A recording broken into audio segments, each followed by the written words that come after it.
Ladies and gentlemen, welcome back to Planet Tyro for another retro television discussion. And actually, this one is long overdue. I'm back with my man Mampers. Welcome back. He's back in black. It's Mampers. Yay! Woo! Yeah, boo. Ooh, yes. We're glad you're back because last time we spoke, a long time ago now, we spoke about The Wire. The Wire. One of the best dramas I've ever seen. Before I saw this TV show that we're going to be talking about. We're going to be talking about a little comparison there because when at the time we were talking about The Wire, you was actually in the middle of watching The Shield, so we couldn't do a podcast about that. But now you finished it, and now we've got our schedules in sync, and now you've had time to think about it, which is good. So you have time to settle. Yeah, we can have a long, thorough discussion about The Shield. The Shield. The Shield, which is another show people are claiming is one of the greatest television shows of all time. I even said, in a way, I like it more than The Wire, but now I get to elaborate why I feel that way. And obviously, I want to hear your thoughts on it. And it's going to be interesting because you've just watched it recently. You've got a more fresh perspective on it. And even, I'll be honest, I can't remember a lot of things I wish I could after just watched it. So you're going to help me fill some gaps. And guys, we apologize. We're doing this in a bit of a unorganized way, so forgive us. If you feel free to leave a comment down below in your section, any corrections, that's completely fine. Again, it's only our opinions. But now we're going to talk about The Shield, one of the greatest shows. And as usual, like The Wire, this isn't going to be very conventional. I'm going to be asking Mampers questions that we're both going to answer in terms of how we feel the show was held up, how we feel it affects the TV landscape, how it holds up on its own, what works, what doesn't, yada, yada, yada.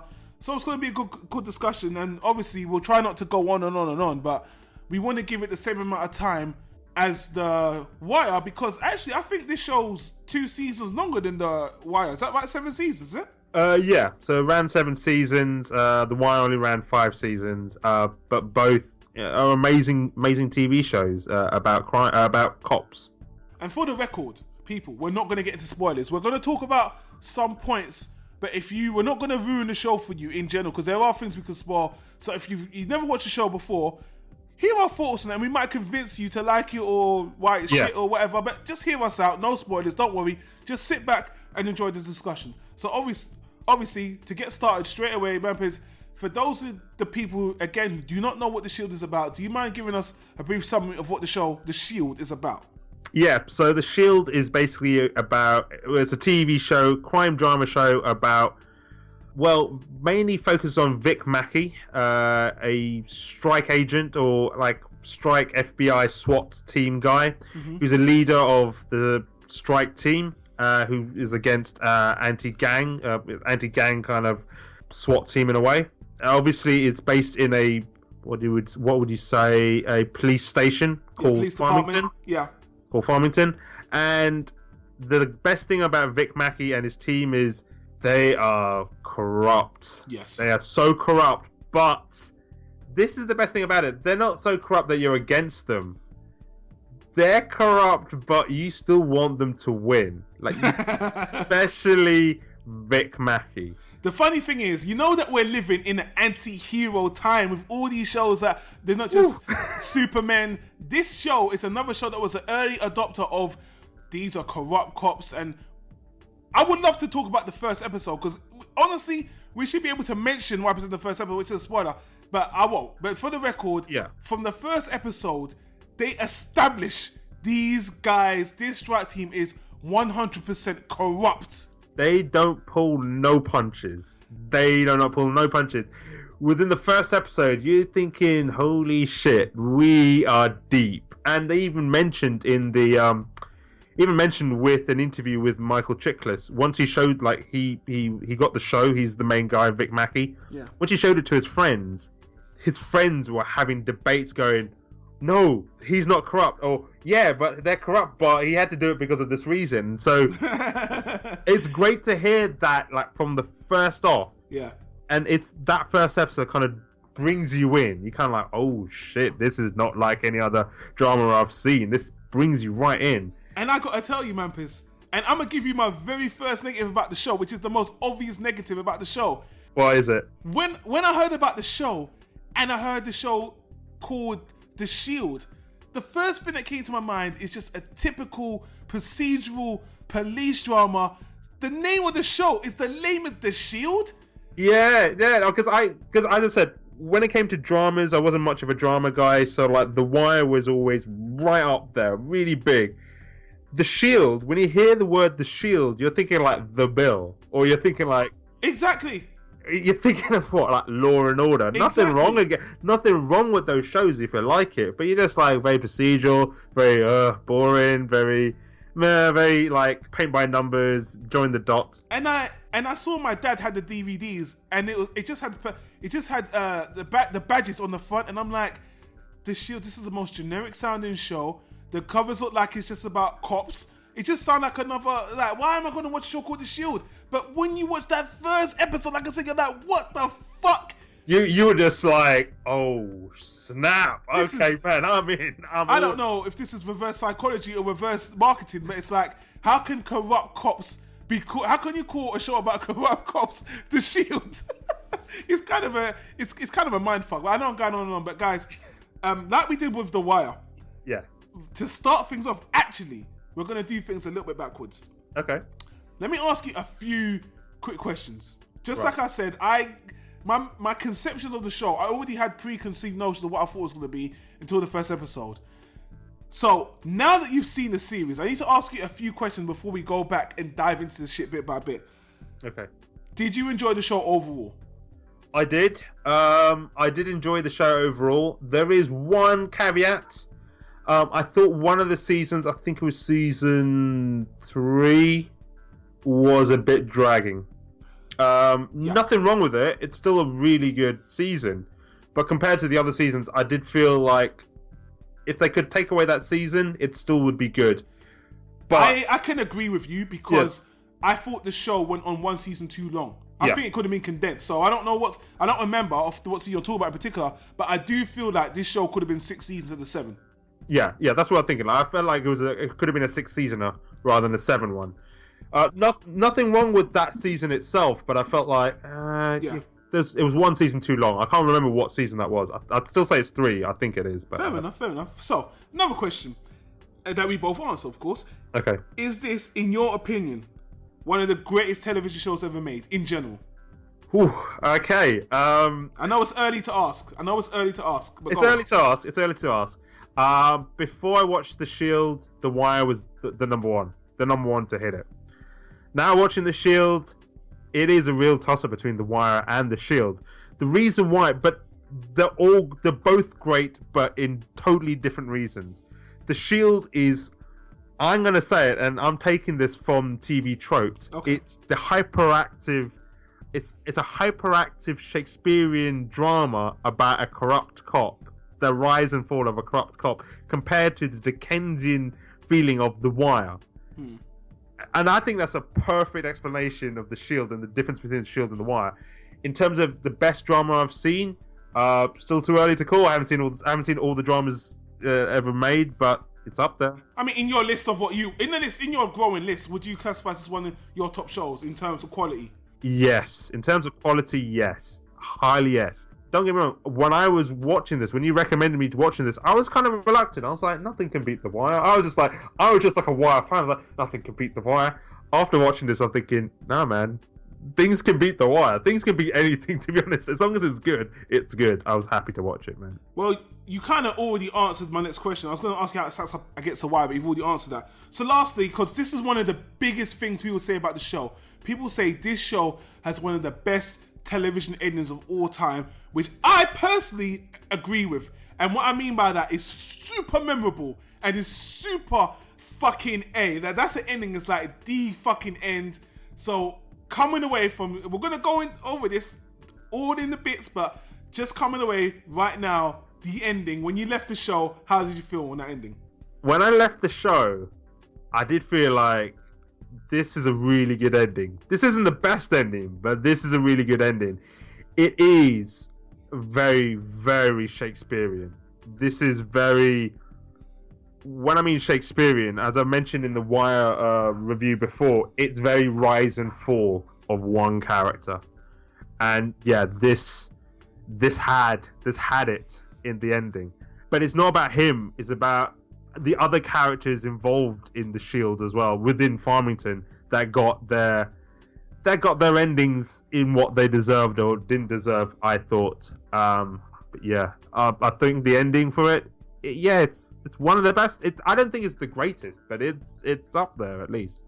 The reason why I love it is because you rarely find a show that it's not about tying all the loose ends, but it ends on such a final and such a Shakespearean or a movie type ending. TV shows usually don't end that way, in my opinion. But this ends in a very gut-wrenching. It builds to a crescendo and then it completely explodes. It's like a stick of dynamite.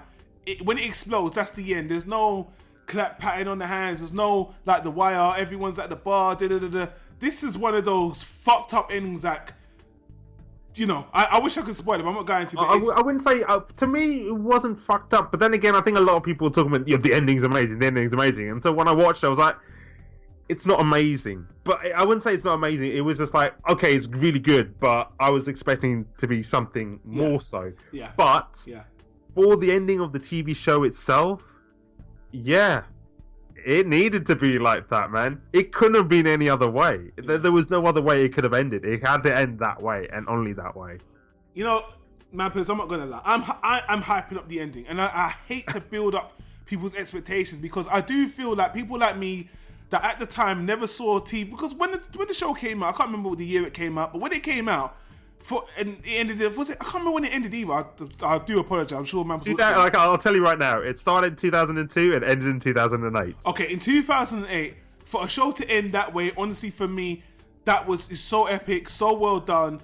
TV shows did not really end like that, apart from The Wire, apart from a few others. So, you know, you got your Breaking Bads, and now it's kind of part of the call for shows to wrap up really nice. It'll have an epic ending. But The Shield did it first, and it resonates with old fans like me so much that we kind of overhype it.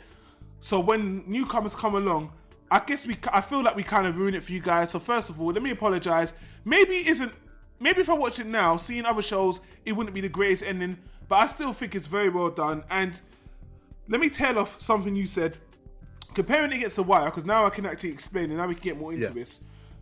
The reason why The Wire is kind of not only is The Wire is ambitious and it meets its ambition because The Wire is about a lot of things. About the gangs, about the culture, about the schools, about the education, about the politics. It's about city. It's about the whole city. It's about the whole city. Exactly. The Shield is focused on this one central police station and the characters inside. So the show does 5 things exceptionally well, but the Shield, did I say that wrong? The Wire does 5 things exceptionally well. The Shield focuses on 2 things: the police station and the characters inside and their lives. Yes. And it focuses on that, and it dives into that so intensely. That's why, and to be honest with you, in a way, it's simpler. It deals with a lot more simpler things. Deeper things, only with deeper passion, deeper about people's lives, people's loves, the work, the crime and all that stuff. But it's simple. It's much lower down, and it's kind of more meaty. It's kind of like The Wire is like a 5-course great meal, different tastes, different flavors. The Shield is like the best barbecue. Yes. I think I mentioned this before. I think we talked about this offline ages ago. I call The Wire like the best 7-course meal you'll ever get in a 5-star hotel, served by the best waiters in the world. Whereas The Shield is the best burger you can get in a reasonable price. Like, you know, your In-N-Out burgers or your Five Guys, the best burger you'll ever get. I totally agree with you. Totally agree with that analogy, man. Totally agree. And I don't know, it feels, The Wire is more of a conventional crime story to me. And it just comes off very, I use the word simple, but it's more easy to recommend to someone in a story form, where The Wire, and I hate to compare the two because we're meant to be talking about the Shield only, but I'm just doing the two because everyone kind of compares the two. I just like the Shield more for its simple execution and focus on the characters. And I always love character stuff where The Wire is more about the city on a whole, and each season focuses on different things, and they do that exceptionally well. But you don't get a lot of time with the characters as much as you do here. And that's not a bad thing. How could you do it on The Wire? How could you? There's too much to cover. But here, you can. Yeah, I think with The Wire, and I will say this, being a Wireista or Wire fan, with The Wire, it's more complex. And, you know, if you're not watching the first few episodes and you're getting into it, you're going to get lost. At least with The Shield, there's a bit more, it's really good, it's up there. But if you missed 1 or 2 episodes, you can still get back into it. You can still figure out what's going on. So, for anybody who is a casual watcher of TV, then The Shield is definitely the TV show you need to watch in terms of one of the best dramas to see. You don't have to watch all of them, but mate, you need to at least. And when is it? To my mind, when has there ever been a show about corrupt cops on this kind of focus, on this kind of level? That isn't a movie, because movies have done corrupt cops before. Oh, movies definitely, like Serpio. And LA Confidential is like 2 of them I can think on top of my head. There's been tons of them. There's been tons. I know there's more. Not a TV show. Not a TV show. Not as raw as this.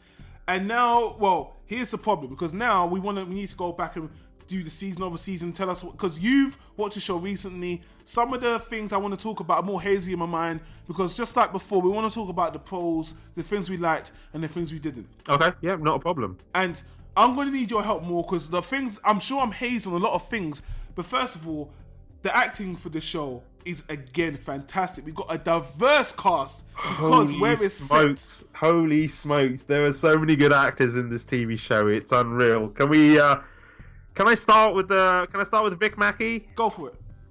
Vic Mackey is the leader of the strike gang. He's played by Michael Chiklis, otherwise known as he's also played the Thing in the Fantastic Four. Yeah, Ben Grimm. Ben Grimm, but mate, he will only be known on his tombstone. He'll be known as Vic Mackey. Yeah, and he is immense. This guy is immense. This is like Bryan Cranston playing Heisenberg. Yeah. Tony Soprano being played by James Gandolfini. Yes, I agree. These are those characters. You will only see him and be like, this is this guy. There's nothing black and white with this guy. He is grey. His moral is so grey. When I mean grey, it's kind of verging to black sometimes, but he's always saying to himself, I'm doing this for the good of my strike team or for my family. But there are some things he does in his day-to-day kind of being is so fucking... He did things bad on television I had never seen before, even in the movies. I remember he put a gun in this hooker's mouth and was like, suck it like a dick or something. It was like, and it was television. Oh, this guy is just so Machiavellian because he wanted to get things his own way. He manipulated people to get things his own way. He was he was aggressive yet charming in a way. Yeah. He was one of those guys who just like, I can't like this guy, but I don't want this guy to like I don't want anything to get in his way. I don't want this guy to be, in jail or, be done for his crimes or be killed. But you don't like this guy at the same time, so...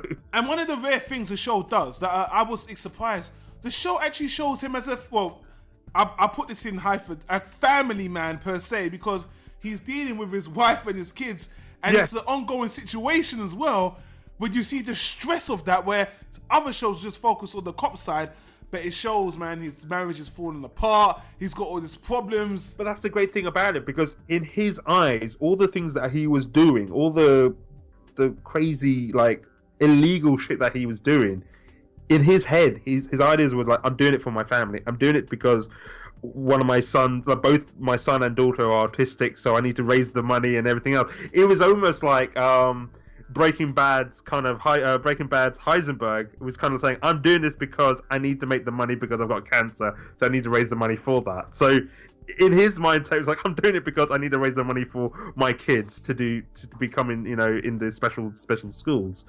So, but you can see it. But the more and more things he did, I was like, no, you are making it much, much worse. Heisenberg, I actually thought he was a complete narcissist. I actually was like, no, you can't even see.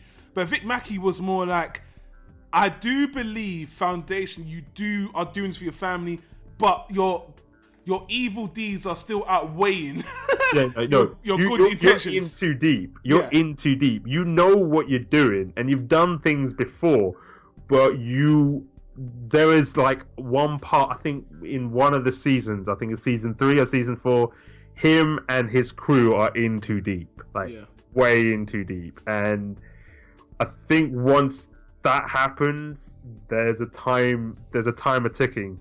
The clock is ticking. That's all I've got to say. The clock is ticking. I love the way the show. I think it was like on season 3, they do this with heists and shit, and then from that point on, it's like the beginning of the end. All to do with this money, this heist, and from that point, it's like a 4-season tumble all the way down, and without even ruining it, it's just so great to see the characters come in, the characters intensify. But anyway, sorry, go on with the other characters. I want you to bring Okay. So there's another guy called Shane Vendrell, played by the absolute wonderful Walton Goggins, otherwise known in the guy from Justified. Yeah. And also, I think he's recently in the movie Hateful Eight by Can I just stop you there? Because I need to tell something. When you was watching this show, I was telling you, the character Walton Goggins plays in this show, I hated him so much that I actually disassociated himself from the actor. Like, I couldn't separate him from the actor. I was like, I hate this guy. And when I watched Justified after The Shield, it took me so long to actually remember that, separate Shane from this character in Justified, that I hated him so. But then it's just a testament to how phenomenal of actor he is. But I have to say, he's one of the most hateable fuckers I've ever seen on television. But then it shows he's a great actor. It shows he's a really good actor, that he's giving you so much hatred for his character. He's a good actor. But you kept on asking me as you watched it, how's he going to get better? And I was like, you just keep watching. How do you feel about him? Yeah, what he gets involved, and the whole situation that, you know, he gets everybody close to him involved. Yeah, the ending was Justified. to mention the name of his other TV show. Don't do that. It was Justified. His character, I'm going to mention quickly about his character. He's reckless, he's corrupt, he tries to emulate Mackie, but he can't, because everything he does, it always turns into it's always a bad turn for him. Do you know the funniest thing about him, and I have to bring this up, he's like a hypocritical racist. Yeah. That's the funniest shit as well. He's a hypocritical racist. But in a weird way, like, though he is the most despicable person, I do feel kind of sorry for him, because Vic Mackey was always, like, bullying him or abusing him and always, like, pushing him the wrong way. And though he was a despicable, bigoted, racist, hypocritical guy, I did feel there were some moments I was just like, man, Vic Mackey, just leave him the fuck alone. And just let him be. Let him be. I'm just going to mention the other guys from the strike team. There's a guy called Lem. I like Lem purely for the fact that he was the conscience of the whole strike team. He was the good guy. He was the muscle of the team, but he was a really good guy. He had a conscience. He had a good heart. I mean, I felt like he wanted to be. I mean, he was police, but he just got involved in the plans of Vic Mackey and of Shane. That it just wasn't. He couldn't get out of it. He just wanted to get involved.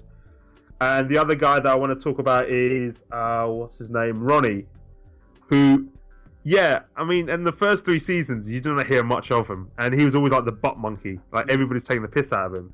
But nearer the end of the season, he became unbelievably cold and ruthless, and just became so efficient. I was just like, oh snap, this guy's a killer, man. This guy's a cold ass killer. And there is one scene, I think you remember this, is near the end of like the season completely, season 7, where he just becomes cold, absolutely cold as a killer, man. Yeah. And away from the strike force, there's the 2 detectives, Claudette Wilms. She's kind of like, she's really, really clever. She's really, really good at her job. She's kind of like head detective, but a complete foil against Vic Mackey. Like, them two butt heads with each other. Yeah. And she has a partner called Dutch Wagenbach. Yeah. Who is one of my favorite characters. Yeah. He's a lovable guy. He's a lovable, nerdy kind of guy, like a downtrodden, like, you know, but exceptionally good detective. Yeah, he's got some super talent. And I just have to bring this up between me and you. I shouldn't bring this up on the podcast, but near the end of the season, there was one guy that really fucked with him. That really wanted to fuck with him, especially about a woman. Yes. That was hilarious. They really fucked with him. That was comedy. That was black comedy right there. But I like Dutch Rockenbach because he was one of those guys who was just like, he would never get the girl. He was always up against Vic Mackey, who was the, you know, bully. Bully. And he was the nerd. The whole thing was like school. Yeah. Vic Mackey was the bully. He was the nerd, but he was really, really smart.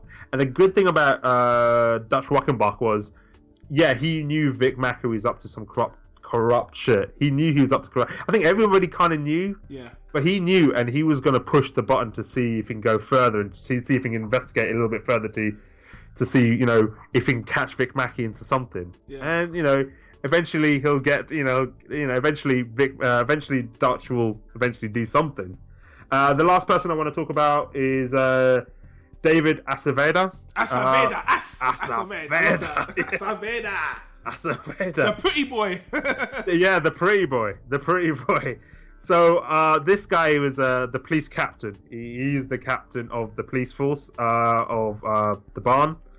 And he is politically ambitious. He's kind of Machiavellian as Vic Mackey. And in the first season, Vic Mackey and Acevedo were just against each other. They were like, he was the antagonist to Vic Mackey and vice versa.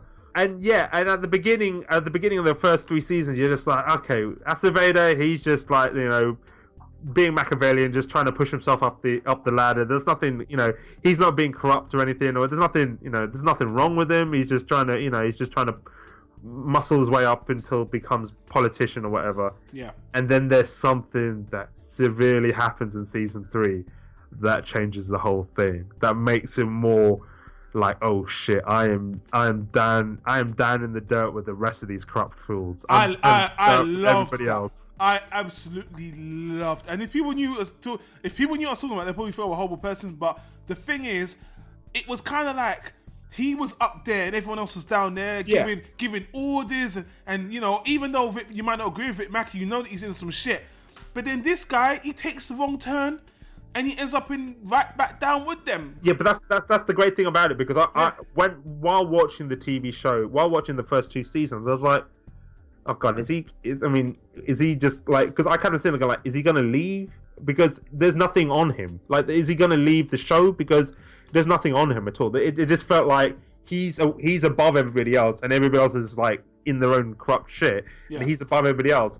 But as I said, within season 3, something turns and he's down with everybody else. He is as corrupt, as fucked up as everybody else, which I loved. Which I have to agree with you. I loved it. I loved it in terms of what happened to him was fucked up. I can't agree with that whatsoever. But how he had to get involved with everybody else and how he had to get involved with all this other shit was amazing. I thought it was absolutely amazing. It was good. It was good writing. It showed you that you can't escape the cloud of shit. You can't live in a cloud and you be separated from everyone else. It's ridiculous. He was in the same place. How the fuck? And you know, he probably could have, but he made... No matter how high you are, you're still going to be in the shit with everybody else, man. That's how it was. That's the better way to put it. Thank you. So.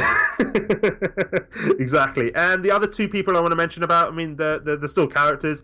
Danny, who is the female cop, and her partner, Julian, who is the closeted homosexual cop, who and also very religious, who hides his homosexuality in the first 2 seasons, and then it just kind of stopped. Yeah, that dropped off. That was disappointing, but they did a lot with it. I'm not gonna lie. They did a lot. They did a lot, but it was just aborted. It was an aborted arc. So, which is nothing wrong with it, but yeah, I mean, that's the whole characters. That's the whole kind of our main players in the game. Of the wire of the shield. I know we keep saying. I know I make the same mistake. So yeah, we gotta stop doing this. So, yeah, those are the main characters of the shield. So now overall, we have to get to what we liked, what we didn't like overall. So personally, this is the problem. If I watched it just like you, I could obviously remember a lot more. So I just have to go kind of off my memory. Okay. And my complaints are a bit general. So actually, let me go with what I didn't like first. Fine. What I didn't like was that I thought the show, I actually mentioned this before, the show was too long. I think it could have been a 5-season masterpiece. Yes. It was still great at 7, but if you condense that to 5, you got masterpiece. You would have just been like every season is an amazing season. And honestly, it's not like you take anything out, you just condense everything. Yeah, make the things that would have happened in season 3 go into season 2 or season 4. I mean, just that kind of thing, or season 3. But like, condense it to 5 and just bang it out like that. That would have been amazing. another thing, like you said, a few of the character subplots is just that Julian, he was, like you said, he was in it for a while, then they just abandoned his gay thing. But to be honest with you, like I said, I thought they took it as far enough as it needed to go. But they could have integrated it into the stories more, but they just it just disappeared. And to be honest with you, he kind of integrated a little bit more into the Strike Force later in the team, later on in the the series. But I did feel like he was just not there. Also with Danny, she wasn't really there, but then again, she was actually pregnant in real life, so you can't really say, hey, you're not really in this TV show. I mean, she was pregnant in real life, so she has an excuse. But that's not the. I mean, it's not that to me. That's not a bad thing, to be honest. So. And the only other thing, and I might as well just do this now because I can't remember some of the other things I'm sure I didn't like, because through my memory, I've only remembered the things I like. So what I tried to do, and I told you this before, Mike Mampers, I went on IMDb, and I tried to see the negative reviews that people gave, just so I can give myself some context, because maybe they could bring up things that I forgot that I didn't like. And everyone that didn't like the show, everyone that gave the show 1-star reviews, just harped on one particular aspect of the show, which I don't remember being a big deal, but you can help on this, because they just said the editing and the camera work were horrible on the show. I remember there was some scenes where there was some shaky cam, like there was like these cop scenes where they were running into places for attacks and for SWATs and stuff, and I remember there was shaky cam there, but I don't remember ever thinking it's distracted me completely from the show. But apparently I need your help on this. Did you see any bad cinematography on this or anything? Mate, I've seen some bad cinematography in cinemas. So, like, for example, Cloverfield. I personally, I think that's an overrated movie. Yeah. I thought some of the shaky camera was really distracting. The Shield, I mean, that was really, like, whatever I saw in Cloverfield was really distracting. The Shield was perfectly fine. Whoever's like complaining about this is really nitpicky, or are really good cinematographers or kind of cameramen, because that is really nitpicky.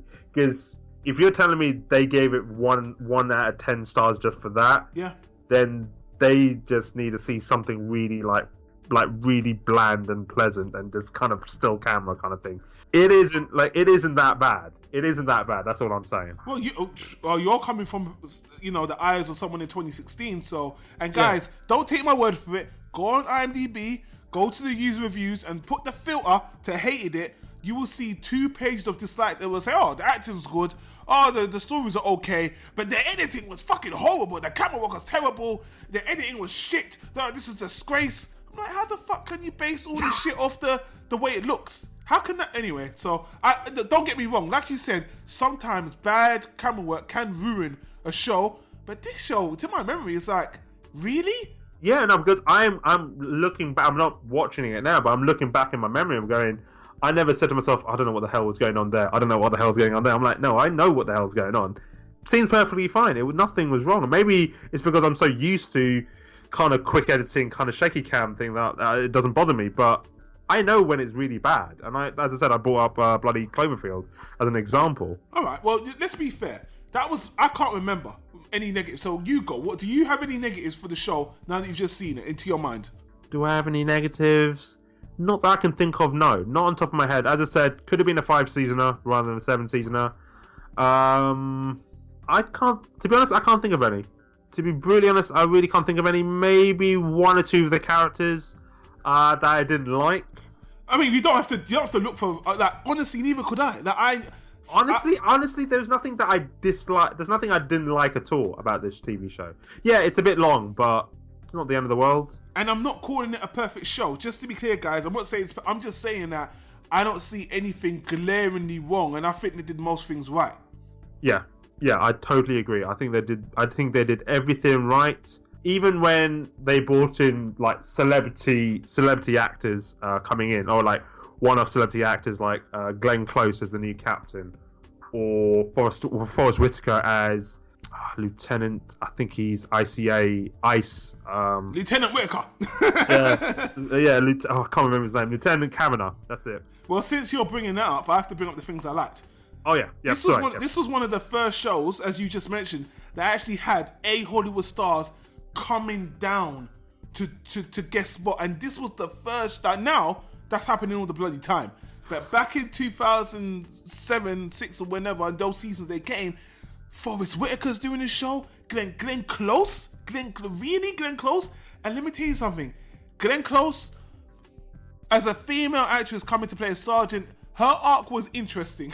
There was very interesting. There was a scene in particular where she was actually like watching a porno or something, and she was just straight faced and was like, and it was meant to be. I don't know what was going on. She was investigating something obviously, and she was watching some porno in her officer suit, and she was like, and she just made this funny black comedy comment. But anyway, her season was fine. She did bring a little bit of extra elevation to the show just because she was a female character, and the way her season ended was pretty damn funny. It didn't end well for her, so that was pretty. She didn't die, but I'm not gonna spoil it. She didn't die, but the way it ended, it was like, that's realistic. It was like, oh, that's realistic. It didn't work out for her. Forrest Whitaker, on the other hand, man, Forrest Whitaker, the guy who was he wanted to nail Vic Mackey. Some corrupt shit that Vic Mackey is doing, but when you dance with the devil, you better know the moves. That's all I gotta say. If you ever seen this, if you ever see, there was a season of House where, if you ever watch House, there was a scene of House where House got in trouble with a judge and was making his life hell, and that shit was entertaining. Same shit here. When Forrest Whitaker came into the show and he saw Vic Mackey, he just did everything to make his life miserable. It made the show great, intense, great. And again, he threw his all. He threw his whole. Like sometimes when a movie star comes to a TV show, they just phone it in. When Brad Pitt came into Friends, it was just funny. Forrest Whitaker came in. He put all of his acting into it. He's shouting, he was spitting from the mouth. His eyes were in both directions as usual. It was just awesome, man. The acting that was one of my favorite things. The special guests in the show, and I know there was other special guests as well. Yeah, but not as notable as those two. But the not acting, as memorable as that one. I mean, yeah, maybe Anthony Anderson as Antoine Mitchell. Oh yeah, thank you. He was also. I mean, I wanted to talk about the baddies, not the baddies, the villains. Yeah, of the go on, TV please show. do. Who was your favorite villain out of the whole series? Villain. I can't remember the other ones because a lot of them expired. But it's obviously Shane. I'm sorry, you might not see him as a villain, but to me it's Shane. Okay, Shane's a straight up villain. Okay. If we take Shane out of the equation, what I'm talking about is the villains against the strike team and the police.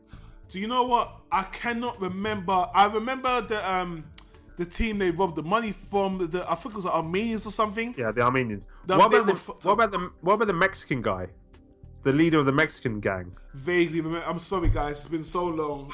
I can't remember. Okay, so for me, the two villains, or the two villains that I really liked were, well, there's three, but I'm going to mention the two I really liked was obviously Kavanaugh, who was played by Forrest Whitaker, who was just, as I said, if you dance with the devil, you better know how to do the moves. That's all I got to say. Yeah. And he tried to dance with the devil with Vic Mackey, and he obviously he got his comeuppance.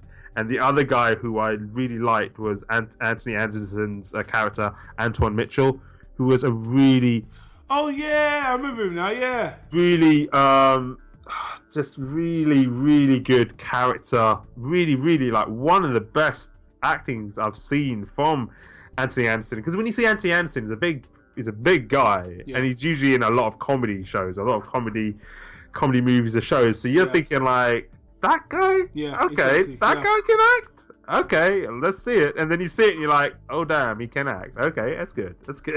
So yeah, no, I highly recommend those two. I mean, there's obviously some other little ones, but they're nothing compared to those two guys. Well, there was a particular, I think it was a serial rapist that they had to find.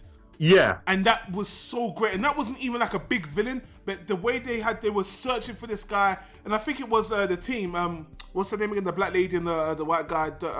Wagenbach and Claudette. Yeah, Wins. They had to question some people. It had some really great episodes. The Shield had even great episodic episodes, actually. And after, guys, I'm very sorry, and we are going to wrap this up because we're nearly finished anyway, but there was one scene that has never left me in the Shield. It's not even the last episode or anything. This scene where Vic Mackey found out about this pedophilia ring that was going on, and he went to the center, and he walked in, and you saw this Asian girl with this big man, and then the screen pans to Vic Mackey's face, and you just hear, well, you don't hear her having sex with the guy or anything, but you just see his face watching it, and his face is like, he's in such shock. And I think normally the scene would just, he would run out and call the police, but he watches the scene and just his face, and then he walks out. And I think he even waits about half an hour before he calls the police, but he's just so, it's just one of those scenes I'm like, he emoted so well, and it just always stuck with me. And obviously you got to see the Asian girl's face, the girl that's being molested, and it was just such a haunting scene. It was just one of those things that the Shield didn't shy away from. The utter disgust it just showed, and there were so many scenes that the show, like you said before, the Shield showed things that I'd never seen before on television, and that was the height of that. I've never seen this before, and the way he reacted to it, it was just so horrendous and horrific. It was just, I don't know if you remember that scene or not. I kind of remember. By the time he said, well, I mean, I didn't remember at the time, but then once he mentioned about Vic Mackey's face, it all kind of flooded back in. Oh shit, I do remember that. One of my favorite scenes, and I think it's near the beginning, is when Vic Mackey is interviewing the paedophile. I think it was the first episode, and he goes into the interrogation office. He turns the camera off. He kind of goes in and he brings out like a phone book, like a massive, Yellow Pages phone book. Yeah. And Vic, the guy goes, "What do you want to do that for?" He says, "Oh, you'll see." And he just like pounds the fuck out of him with a phone book. You don't see it. He just pounds the fuck out of him with a phone book. But the best line he said was, so the pedophilic guy said, "What are you, the good cop? No, what are you, the bad cop?" And then Vic Mackey says, No. Good cop and bad cop went home for the day. I'm a different type of cop."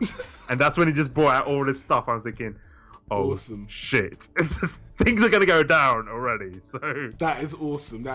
So, we're going to wrap this up because, man, I know maybe we didn't go as deep into it as we did with The Wire, because this show has had a lot of cultural effects, but again, The Wire is a show that we could go into more detail because there's a lot of different aspects, but this show is so much more character-based and plot-based that we'd have to go into the specific points to spoil it, and we don't want to do that. Yeah, we don't want to do any spoilers. We definitely don't want to do spoilers, but we can talk a lot about this. If you want to hear, I mean, if we had a chance to do a spoilerific kind of view on the Shield, we could, but we don't want to spoil it for anybody. Yeah, and guys, we'd rather more get in contact with you and hear your thoughts about it. So again, leave a comment in the comment section down below if you watch the Shield and if you have good memories of it. I know there was already people on The Wire discussion that wanted us to talk about the Shield, so I want you guys to leave your comments. Now we finally did it. I do apologise because that was last year we spoke about the Shield. It's been a long time. So. And I finally caught up with the Shield, so blame me. That's all I got to say. Well, I would prefer to wait for you because I don't remember, and you did help bring up a lot of things that was necessary.